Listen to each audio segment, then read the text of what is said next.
Әлем ғалымдары жылқыны ең алғаш қолға үйреткендер қазақ халқы деп біледі. Бұл да біздің тарихымыздың, мәдениетіміздің тымарыда екенін айғақтайтын ақиқат.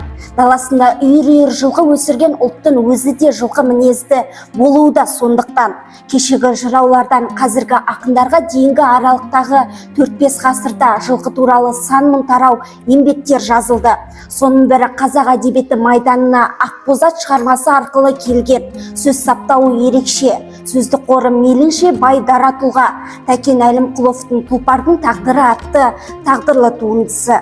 Бұл аталмыш жинаққа қайталанбас өзіндік жазу ерекшелігі бар жазушының.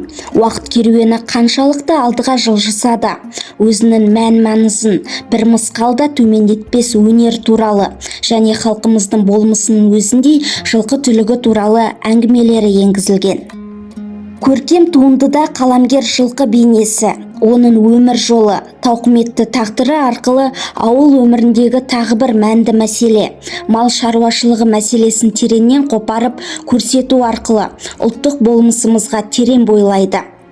Мысалы, жинақтағы қатар-қатар орналасқан темір құрсаудағы жылқының тіршілігі бір қалыпты өтіп жатады деп басталатын жазушының «Қошбол абсент» атты әңгімесінде бір кездері елдің мақтаны болған тұлпардың заман өзгерген сайын қадірсіз қалып, тар қорада қамалғандығы жайлы тағдыры баяндалады.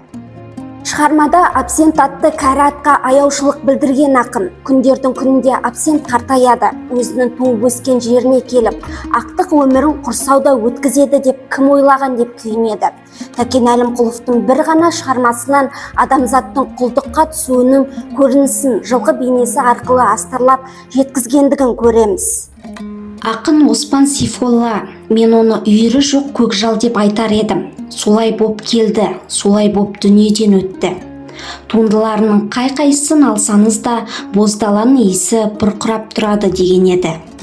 Шығармаларының басым бөлігі туған жерге, оның тарихына арналғанын баса айтқан баяндамашы қаламгердің осы еңбектерін еліне қалдырған ескірмес ескерткішке балауға болады. Ол рас, өлмейтін сөз қалдырған жазушысын елі де есінен шығармақ емес.